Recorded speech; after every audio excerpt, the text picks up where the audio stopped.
Nah, oke, sekarang kita coba running pelatihan citra ini. Kita klik kanan di sini, kemudian set as main project.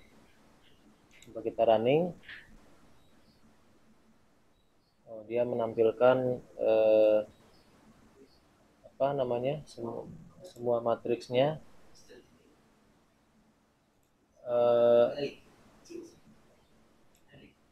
Untuk menampilkan semua matriks, saya kira ini perlu kita matikan saja. Kita tidak perlu menampilkan matriksnya.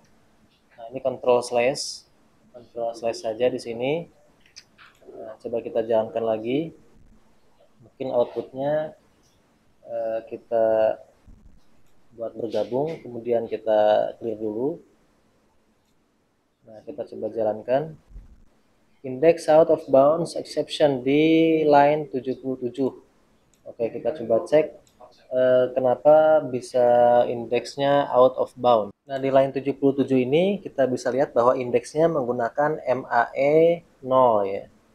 Padahal kita tahu bahwa MAE ini kan dia error, nilai errornya bukan indeksnya. Bukan indeks di mana error tersebut berada gitu ya. Sehingga ini jelas salah. Nah, sehingga ini harus kita ubah. Jadi yang kita perlukan indeksnya, bukan nilai errornya. Ini kan berarti nilai errornya atau value-nya, value dari errornya. Harusnya indicesnya atau indeksnya. Nah, berarti kita tidak bisa menggunakan arrays.sort seperti ini. Kita harus menggunakan algoritma yang kita buat sendiri. Nah, kita coba buat saja algoritma di sini. Nah, kita membuat algoritma untuk mencari nilai minimumnya itu di dalam for saja di sini, sehingga tidak menghabiskan resource untuk membuat perulangan lagi di luar. Nah, kita cukup memanfaatkan perulangan yang ada di dalam matriks latih ini ya, matriks latih. Dia melakukan looping untuk menghitung selisih antara matriks uji ini dengan satu dimensi dengan matriks latih yang 26 baris ini. Nah, di sini kita buat kondisional if. Jadi if jika J sama dengan 0 atau pada baris pertama matriks latih yang dihitung selisihnya itu dibuat default bahwa nilai minimum itu sama dengan MAE yang ke 0 ya, atau J di sini. Nah, nilai minimum. Kemudian kita berikan di sini indeks minimumnya itu sama dengan J. Jadi indeks pertama yang akan dia hitung sebagai indeks minimum itu adalah indeks yang pertama yaitu 0. Nah, pada J yang berikutnya dia akan menghitung nilai minimum, nilai yang lebih kecil dari nilai minimum yang di atas ini. Yang di atasnya ini ya, yang di sebelah sini. Maka di sini kita gunakan kembali if. If berarti nilai minimum jika lebih besar dari MAE. Nah, maka berarti MAE-nya harus atau nilai minimumnya itu berarti kita akan update. Ini artinya apa? Artinya nilai minimum sebelumnya itu ternyata lebih besar dari error yang ada pada indeks berikutnya, pada J berikutnya. Berarti nilai minimumnya harus kita update sesuai dengan MAE yang baru. Maka nilai minimum sama dengan MAE J. Nah, karena MAE J-nya lebih kecil dari nilai minimum sebelumnya. Yang kita carikan nilai minimum ya, berarti nilai terkecil. Dan indeks minimumnya juga ini kita update ke indeks minimum sama dengan J. Nah, algoritma ini dilakukan ke seluruh J, sehingga dia akan diupdate di setiap J, sampai di akhir J, sampai panjang data total ini, atau matriks A sampai Z. Ya, jadi dari 26 itu dia akan mencari mana yang paling kecil nilainya. Nah, ini masih error karena belum kita definisikan nilai min dan indeks min ini, di mana nilai min ini sama dengan MAE, dia adalah integer. Jadi integer nilai minimum kemudian indeks minimum. Nah, kita sudah definisikan indeks minimumnya. Kemudian nilai min di sini ada masalah, kita lihat apa errornya. Nilai min ini belum kita inisialisasikan. Oke, ini bisa kita lakukan inisialisasi untuk nilai min ini.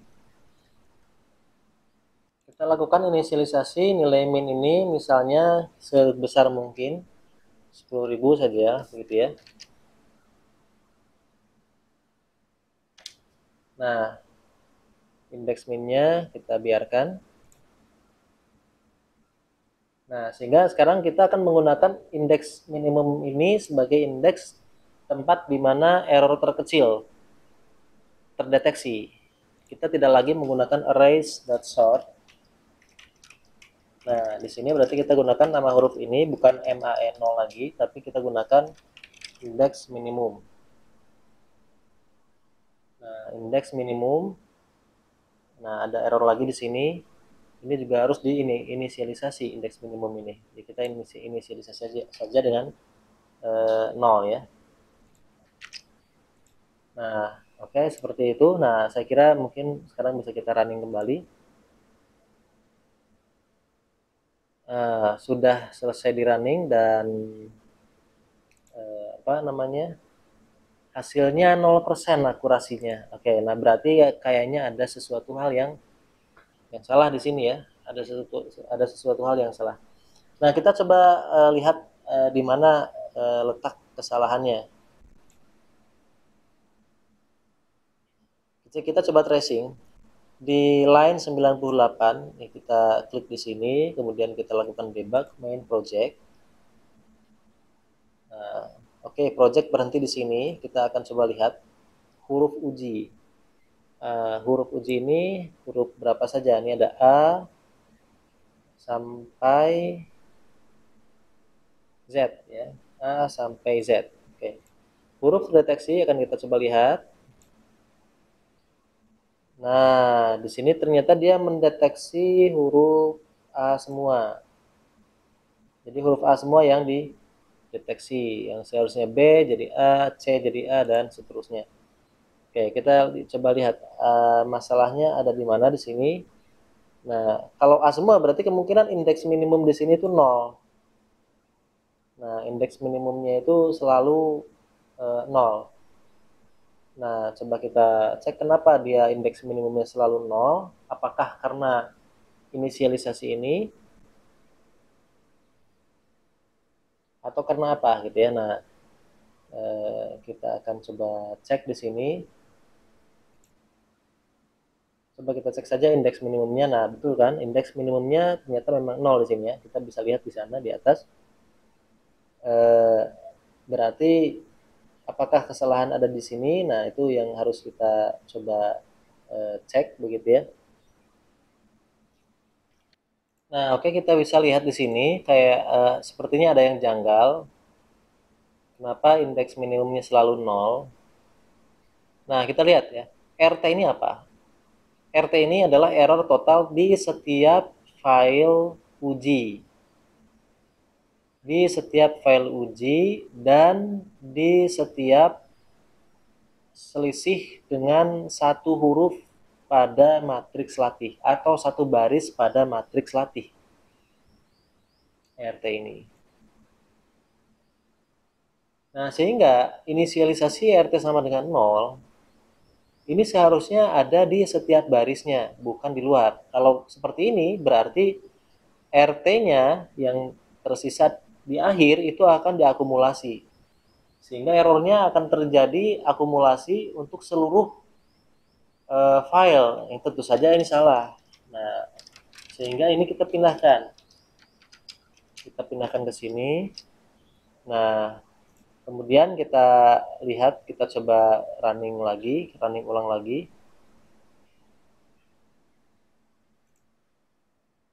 Saya jalankan lagi. Masih 0%. Akurasi masih 0%, RT-nya sudah dipindahkan ke sini. Nah, barangkali mungkin kita coba cek lagi di sini. Nah, oke, kita lakukan tracing lagi di sini. Kita coba berhenti di sebelah sini dan kita debug. masalahnya di mana sampai dia akurasinya masih 0% ya. Nah, ini kita coba continue. Oke, di sini programnya berhenti. Nah, ini akurasinya masih 0 ya. Nah, kemudian kita coba lihat antara huruf terdeteksi dan huruf uji. Huruf uji kan ini A sampai Z ya. Huruf terdeteksinya kita coba lihat hasilnya. A, B, C, D, E, F. Nah, ini sepertinya sudah benar. A, B, C, D, F, G, H. Coba kita lihat terus. I, J, K, L, M, N, O, P, Q, R, S, T, U. Harusnya ini U. Yang berarti yang salah, ini salah deteksi di sini. Harusnya U. T, U, V, W. W terbacanya U. X, Y, Z. Nah, berarti ada dua huruf yang salah ya. U dan W itu terbaca sebagai J dan U. Sehingga seharusnya akurasinya adalah 24/26 kali 100%. Nah, namun di sini akurasinya 0. Kita lihat benarnya apakah betul 24. Betul ya, benarnya INT 24. Kemudian daftar file ujinya apakah betul 26. Nah, itu length 26. Betul juga. Nah, terlihat di sini panjangnya 26. Berarti di sini kemungkinan rumus ini ada yang salah. Coba kita kali 100-nya kita taruh di depan. Kemudian yang ini dihilangkan. Kemudian saya stop dan saya coba jalankan lagi. Nah, itu akurasi 92%. Berarti rumus ini seharusnya memang dikali 100-nya ada di depan. Dengan demikian sudah selesai ya programnya. Akurasi lumayan sudah cukup bagus, 92%. Itu artinya apa? Yang error itu sangat minoritas dan ini sudah bisa kita gunakan aplikasinya. Nah, silakan dari aplikasi ini dipahami, dipelajari, dipahami, kemudian sesuai dengan tugas yang sudah saya pernah sampaikan di iCaring, silakan dikerjakan tugasnya menuruti atau berdasarkan program yang sudah saya buat ini. Nah, semoga sukses, semoga berhasil, dan perlu diketahui bahwa nilai pra-UAS, nilai take home test ini dan nilai UAS itu switch. Artinya kalau nilai THT ini lebih tinggi dari UAS, saya akan mengambil nilai hasil dari THT. Tapi kalau ternyata UAS lebih tinggi dari THT, ya saya akan mengambil nilai UAS. Nah, demikian dari saya. Terima kasih. Assalamualaikum warahmatullahi wabarakatuh.